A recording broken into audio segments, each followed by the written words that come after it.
Ryan, why did you want to use the form of a whodunit to tell your story? Well, I grew up, and thank you guys for being here, by the way. Rebecca, thank you for doing this. And yeah, you guys, whatever. But yeah.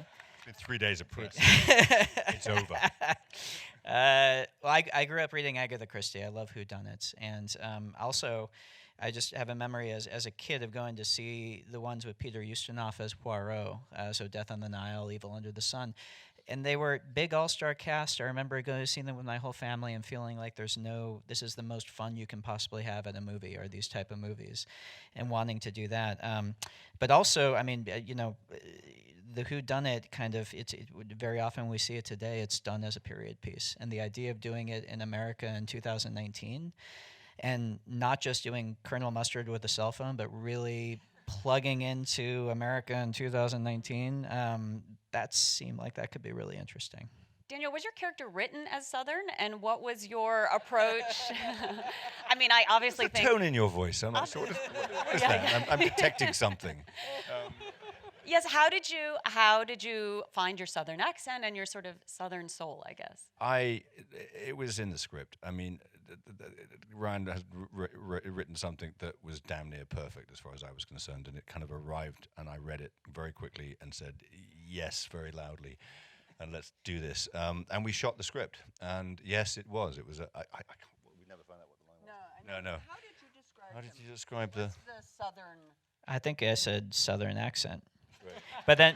But then we worked together, and it ended up being a Mississippi accent because you based it on Shelby Foote. On Shelby Foote, yeah. I mean, I had Tennessee Williams there, but Tennessee Williams' flamboyance. It's a little squeak. Yeah, It's got kind of like voice, And we wanted it to be sonorous and pleasing to the ear, basically. So yeah. Yeah, it was there. I just sucked it up and spat it out, basically. Ram, movies of this scale are kind of increasingly rare. I mean, there's giant movies and little movies that get theatrical releases or that go to streamers, but a movie like this getting a kind of traditional theatrical release is unfortunately not that common. Was it a challenge to put it together from a producing sense? I have to say, not really. We put the whole movie together really quickly. Ryan wrote the script, started writing the script in January last year, and we wrapped by Christmas. Amazing. So, and really, Ryan delivered the script that he felt comfortable by end of August, beginning of September. A week later, we got Daniel, and 6 weeks later, we were shooting. But a genre movie with Ryan writing and directing, and an all-star cast like this, done at a reasonable price, we felt very comfortable. Jamie, I gather you guys shot this in a house in Massachusetts where you spent some time. Yes. Can you talk a little bit about the house and Sure. and what you all did there when you were before you started shooting? It is a real house. It is in Massachusetts, and we shot there. So thanks. Good night, folks. The house is a character in the well. movie. What I love is that it starts out, and now I'm not going to spoil anything. It starts out as this sort of ancestral home. It carries all the tropes of ancestral homes. It's the passed on cookie that we all want a piece of. And I love the fact that it was just out of, what was it, a drug deal or He just bought it in the tax? 80s, yeah. like probably, an yeah. 80s tax rebate or something. I sort of love that idea of it. The house is gorgeous. The secret, although again, we're not spoiling anything, is that the library where the interrogations take place was actually a separate house. Somebody talk about that house. It was that house with the concrete. Suffragette. It was built by a suffragette? Built by a suffragette who had a fear of fires. So it's made out of concrete, which made it quite the most welcoming house you've ever been in, really. But it was sort of had extraordinary. it had the two-story library, which is what obviously Ryan wanted for that sequence. So, but the main house is really, it's an extraordinary place, and we were very lucky to shoot there. The people that own it have become friends, and it was fun. I assume your production designer did some things Oh to my it. goodness. That's not. They don't live among the wall of knives. Yeah, they would want us to know they are not insane people. Their house doesn't usually look like. David Crank, who's our production designer, who is a genius. He's collaborated with Jack Fisk on Paul Thomas Anderson's movie and is in Terrence Malick's movies. He and our set decorator, David Schlesinger, David Schlesinger is the one who really scoured Massachusetts and beyond to find all the amazing stuff inside that house and dressed it, and it's amazing. I gave them the reference of the 1970s version of Sleuth, one of my favorite films, and told them to go to town, and God, they did. They filled it up. Don, was it fun to play a kept man? Yeah, I'm wondering, when does it start?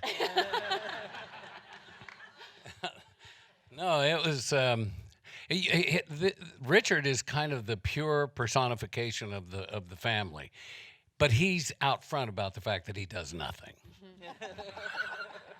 You know, he does it well. Yeah, and kind of half boozy. Does it really well dressed. Yeah. Well, thank you, honey. And I kind of figured him. You know, I've known some characters like this in my life that kind of walk around with kind of a little boozy buzz on all day buzz, and meeting up I was probably IPA. one of them for a minute. And going to the country club and trying to figure out ways to fill his day. It was fabulous. And if you're going to be a trophy husband. Well, I will say, I think Jenny Egan needs to be given a lot of it. And This is the same costume exact, designer. the costume designer. So besides the set decoration, the production design, the costume design was also extraordinary. And she really helps the actors become those people. You know, the production design informs it, but she really lets us inhabit it, and she was amazing. I loved working with her. Ryan, kind of underpinning the plotting, there's a lot of sharp, kind of timely critiques, sort of social ideas. People are talking about immigration. They're talking about, they're sort of delusional about their own class and how they got where they were. What informed these ideas? How did you decide how to use them and put them in the movie?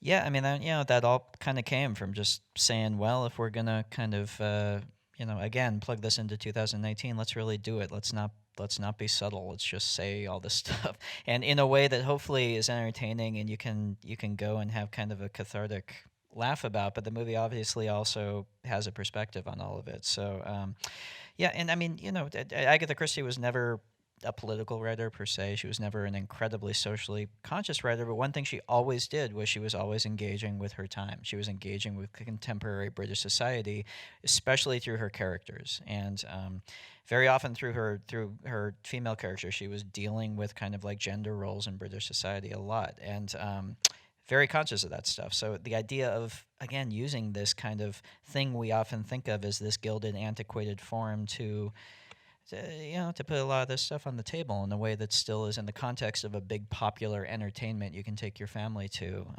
that seemed potent. I think it's important to remember it's not told from a liberal bent. It's there's plenty of red meat and blue meat to throw at each other across the table.